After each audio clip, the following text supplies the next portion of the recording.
Welcome to Fat Boyz Outdoors, brought to you by Autistic's LED lights. They are pretty much limited by the user's imagination. Find them on Facebook. Go. Alright, this is Chris Jenkins and Paul Ragsdale here with Team Fat Boyz, and today we're going to do a video about knots.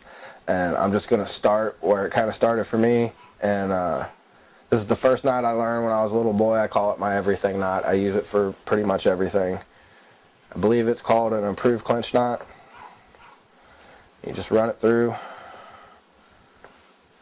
make a bit of a loop like that, twist it 5 or 6 times, and you'll run it through the loop, the tag in through the loop you created by the eye. And when you do this, it creates another loop. So you run your tag in through that loop, pull your tag in down, cinch it tight. That's it right there. That's pretty much the knot I use for everything. Crappie fishing, anytime I'm tying a hook for bluegill, attaching the line to the swivel, things of that nature. Whenever I'm using a circle hook, I always use a snell knot, and there's 1,000 of these, but this is how I do it. And the reason I like this knot is because it's really quick. Everything I do, it's important that I can do it fast and effectively. So this is the knot that I ended up going with. And you run your tag in through the front of your hook, pull about 8 inches or so out, you make a loop, and you pinch it down to the shank of the hook, just like that. You're going to take your tag in, run around the shank of the hook. I usually go about 7. Then you have your loop here and your tag in. You run your tag in through that loop. I cinch my tag in down first, and then my main line. That's how I snell a hook. And when you do that a few times, it gets really quick and easy to do. And I know the knotless knot is really popular. I don't like it because it backs out of itself so easy. It comes untied. So that's what I use and why. Yeah, that ain't gonna come off there easy.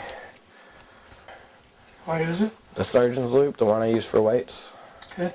Alright, you ready? Alright, the next knot I'm gonna do is called a surgeon's loop.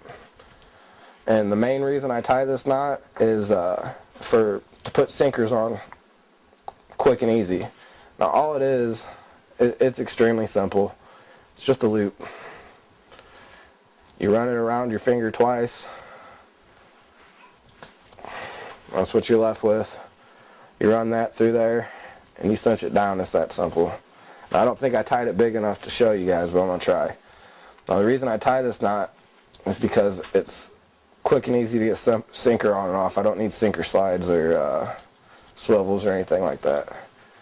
And if I want to change out weights, you know, conditions change and I need to change what I'm doing, all you gotta do is back it out, pull it loose, and you can then, same thing as before, pinch it, run it through, pull your weight through.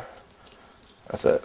So that's why I use that. And also, if you're suspend fishing, a lot of guys, there's different dropper loops. The guys will do like an over-under rig, 2 hooks. Well, you can tie this. It's not do the same thing to make dropper loops.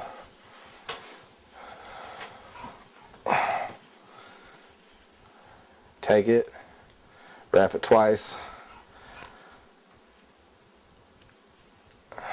run it through, and that's the dropper. And then all you'd have to do to attach your hook, same thing, almost same thing as what you did with your weight there. You pinch it, run it through, pull your hook through it, and then pull it. Now there's another way I tie droppers that's, this knot, from what I understand here, is not as strong as the other way of doing droppers because it pinches down on itself. But whenever I'm dragging baits off the side of the boat, suspending, also I use this setup here. And there's another way to tie those droppers I can show you real quick. Also, I use this setup here. And there's another way to tie those droppers I can show you real quick. Loop. Start over. Okay, this is the second dropper loop that I tie. It's more time consuming, but from what I understand, it's a stronger knot. And you take your line and you make a coil like that. So you got a coil,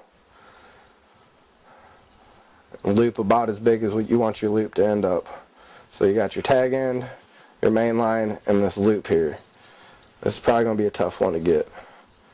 But I pinch these two ends down here and here, and I twist it around itself about 6 times. This is what you're left with. You got this on both sides and this line coming off the bottom. What you want to do is pull that line off the bottom through your loop and take your tag in and your main line and pull it tight. That's another way of doing a dropper loop. And from what I understand, this knot's more secure, stronger. It's not as likely to break on you. But it's not very easy to tie.